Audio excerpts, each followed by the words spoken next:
It's on.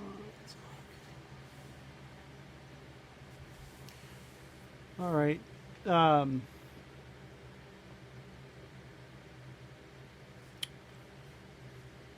this will probably come off poorly, but at 54 years old, I don't care.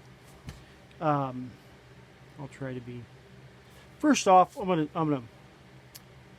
I watched a video this morning by Red October.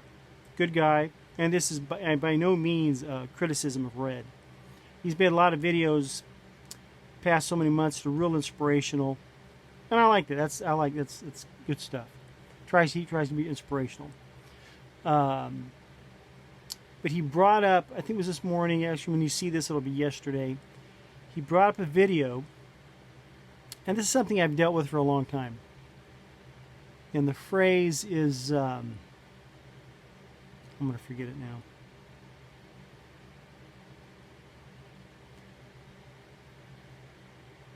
We can agree to disagree and still get along.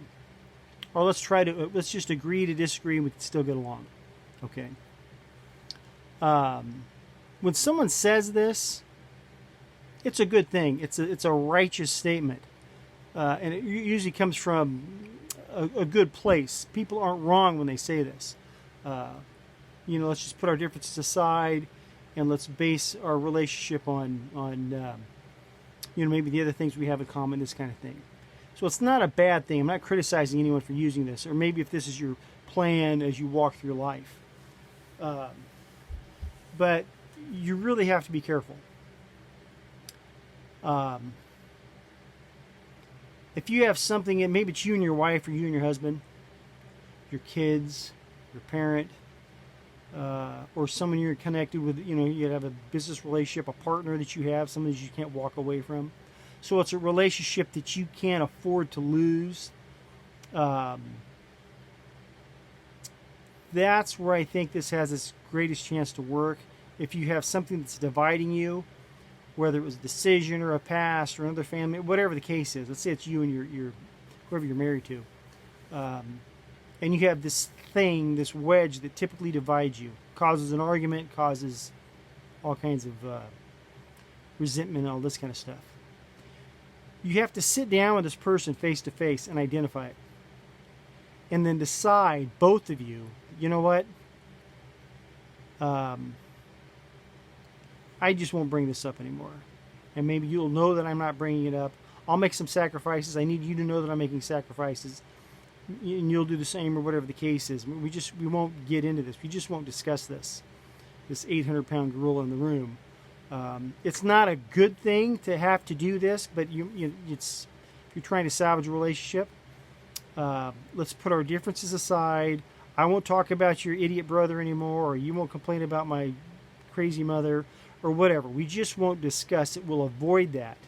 And you both agree to it, and you both discipline yourself to do that, then that kind of thing has a chance. Let's put our differences aside so we can still get along.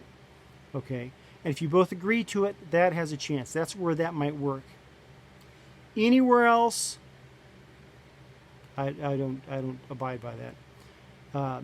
I've had many relationships in my business where people I would befriend them. Maybe they had poor personalities, character flaws, lots of alcoholics, and they didn't get along well with others.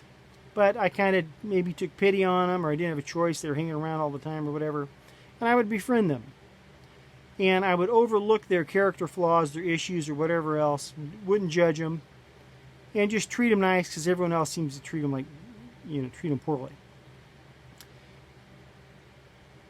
And I mean, I'm talking easily a dozen people I can name where I did this. Yeah, people laugh at me because I had a lot of stray dogs. I've had a lot of stray people that I picked up.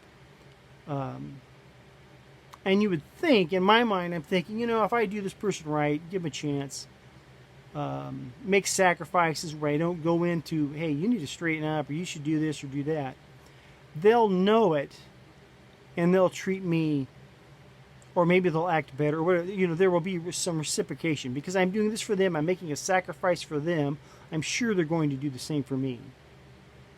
Not one time. Not one time. What happens if you just go through life and let's say you think, well, we'll just put our country is so divided now. Okay. And so let's say it's politics or ideologies, whatever. See, let's put our differences aside so we can get along. If you're doing this without having a sit down with someone else and saying, hey, this is what the plan is, here's what I plan to do, I need you to do the same thing, you're wasting your time. They're not going to reciprocate. Okay. Another thing is, if you are in a relationship where you have to self-censor, oh, I can't talk about that. Oh, I can't bring that up. Oh, that's a hot spot. That is a miserable place to be.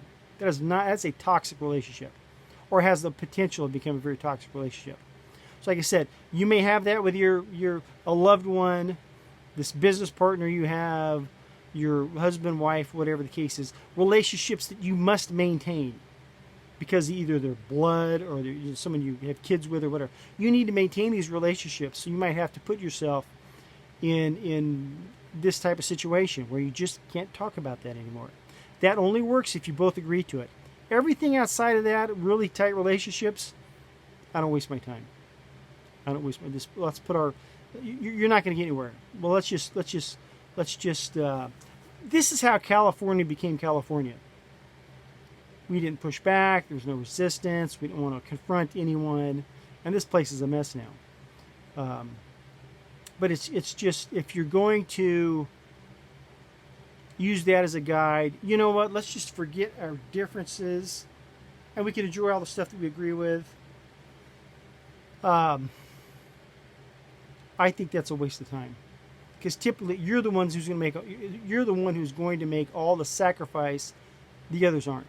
They're not going to reciprocate. And at the same token, even if, let's see, even if they do, you're still self-censoring. I would much rather. How do I put this? This will go over real well.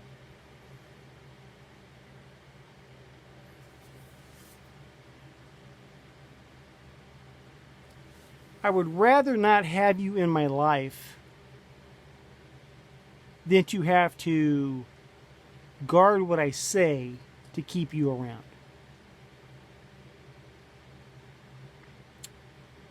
I don't have a lot of friends. I'm perfectly okay with that. That's no problem. I don't. That's okay.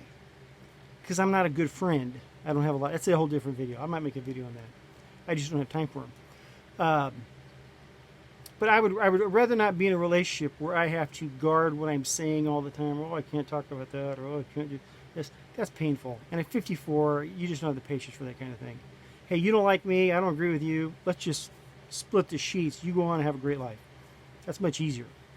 But not everyone can do it. Most people want to have people around. If you're one of those, you're going to have to make these sacrifices. But I'm getting off track. Let's put our differences aside, and we can still get along. Yeah, that works in some cases, but I would only waste time with that if it was a cherished or an important relationship, because you're going to have to make sacrifice. And if you're the person that identifies this and the other one doesn't, if there's any persuasion, you're going to make most of the sacrifice.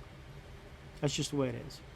And you're still living in a guarded relationship, and that's a pain in the butt.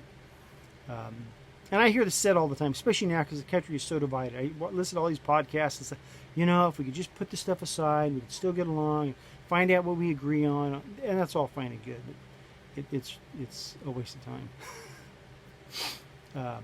But just the takeaway of this silly video of mine is, if you're going to do that, you need to sit down with the person you're dealing with and be very specific, very revealing what bothers, what the issue is. You both have to identify it. You both have to agree to.